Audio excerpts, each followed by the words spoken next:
The Challenger disaster was a tragedy in which the Space Shuttle Challenger launch failed due to wrong calculations and bad weather conditions, leading to triumphs in the space industry. On January 28, 1986, NASA's Space Shuttle Challenger exploded due to cold weather conditions at the Cape Canaveral launch site in Florida.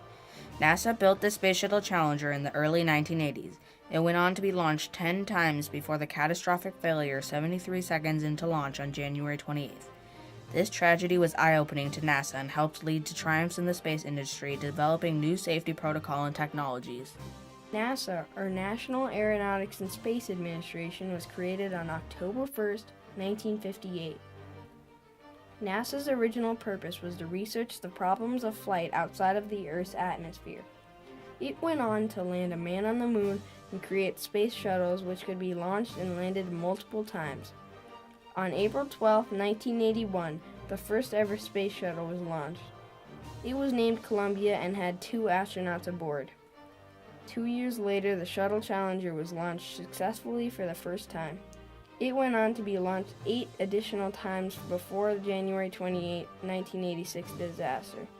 One contributing factor to the disaster was the enormous pressure NASA was under to quickly increase the number of launches per year. In 1984, NASA's flight manifest called for 4 launches in a year, and by 1986 it nearly quadrupled, calling for 15 launches in a year. This put tremendous pressure on NASA to launch many successful shuttle missions in 1986. To meet that schedule, NASA planned to launch 2 missions in January of that year. The first flight was scheduled to be Columbia launch STS-61C, and the second was to be the 10th flight of the Shuttle Challenger's STS-51L. Challenger's mission was scheduled to launch on January 25, 1986, and have 7 astronauts aboard: Dick Scobie, Michael J. Smith, Alizon Onizuka, Judith Resnick, Ronald McNair, Gregory Jarvis, and history teacher from Maryland, Krista McAuliffe. The Challenger's mission was to have Krista McAuliffe give a school lesson from space, being the first teacher in space in that program. However, on January 25th, the scheduled launch had to be postponed a few days to Monday, January 27th, due to NASA accidentally draining SRB fuel during the launch window on January 25th. On January 27th, it was a perfect day to launch. However, right before the crew was boarding the shuttle, NASA noticed a problem with the hatch door. Upon inspection, they realized it wouldn't close.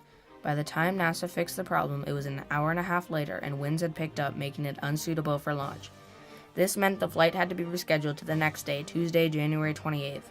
This would put even more pressure to launch on the 28th because if they pushed the launch further, the teacher and space lesson would be on a Saturday while school was not in session. On the afternoon of January 27th, one of the engineers working on Martin Thielkel's O-ring task force named Bob Ebling realized that there was a possibility the shuttle might explode due to the cold weather conditions forecasted for the next day. Martin Thielkel was the company that NASA had hired to build and design the solid rocket boosters for the Challenger. Ebling decided to call and relay his calculations and doubts to Alan McDonald, who was Thielkel's representative at Kennedy Space Center. Upon hearing these concerns, McDonald immediately told Cecil Houston, who in turn called together a teleconference between NASA officials, Thielkel officials, and engineers working on the SRBs. During the teleconference, Thielkel engineers stated that the minimum temperatures of the O-rings should be 53 degrees at launch, or else the O-rings could fail to seal. A local Florida weatherman had predicted that temperatures the morning of the launch could go as low as 18 degrees Fahrenheit, which would result in O-ring temperatures at about 20 degrees. After hours of arguing, Thielkel officials gave in to NASA, who was under tremendous pressure to move forward with the launch the next day. NASA ignored the evidence brought forward by the engineers, which indicated the potential of a tragic failure at launch, and decided to approve the launch. On the night of January 27th, temperatures reached below 20 degrees Fahrenheit, causing icicles to form on the launch pad. The following day, January 28, 1986, the Space Shuttle Challenger was scheduled to be launched. It would be NASA's 25th mission and Challenger's 10th mission. The launch included the first teacher in space program and was broadcast across the whole U.S. into schools nationwide. The shuttle was launched at 11:38 a.m. Eastern Time at Kennedy Space Center in Cape Canaveral. At an air temperature of 36 degrees Fahrenheit, it was 15 degrees colder than any launch so far. Approximately 73 seconds after launch, at 46,000 feet, a seal in the solid rocket booster called an O-ring failed due to cold temperatures.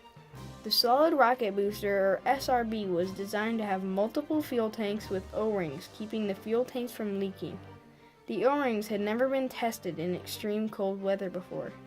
When temperatures the morning of the launch were 36 degrees Fahrenheit, the O-rings became stiff and failed to fully seal the fuel tank.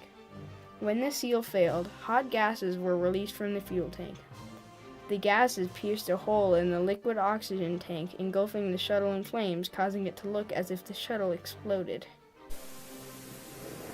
1 minute 15 seconds, velocity 2,900 feet per second out. Experts believe that the crew of the Challenger didn't die immediately when the ship was engulfed in flames, but did die when the shuttle split apart due to a lack of an escape system. From the ground level, it looked as if the ship had exploded. Even NASA initially reported to the press that it did explode.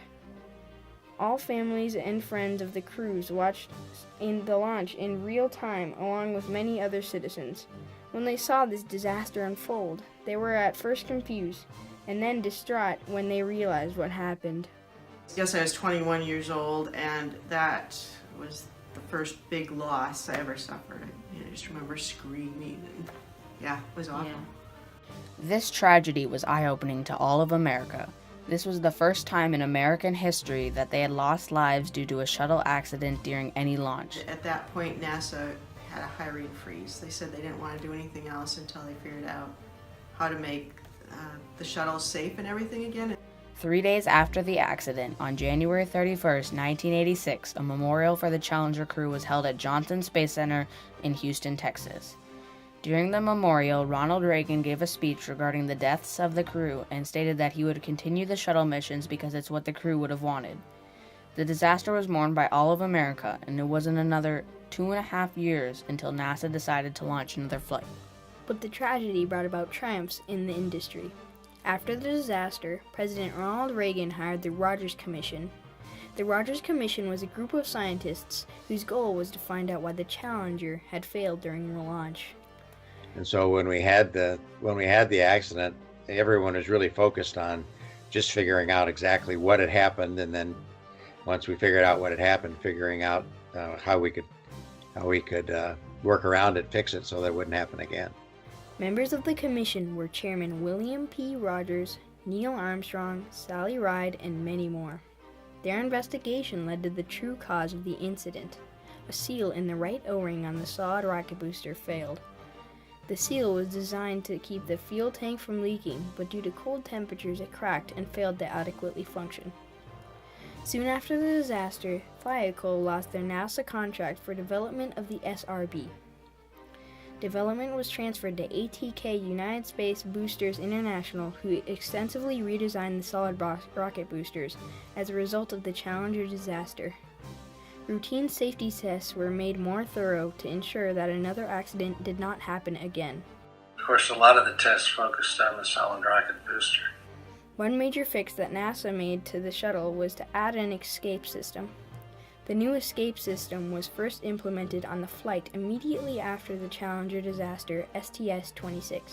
They had implemented some kind of an escape system, even though none of us thought it would work, actually.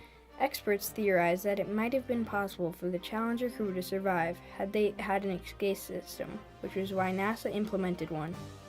NASA deals with tragedies and learns and incorporates new processes and procedures to make the next mission as safe as possible. Another major fix were the pressure chutes, which were also implemented on STS-26, which allow them to work outside of the shuttle. In conclusion, if it wasn't for the tragic Challenger disaster, NASA wouldn't be where it's at today. Because of the Challenger disaster, NASA was forced to reevaluate safety protocol, making tests more intense and vigorous.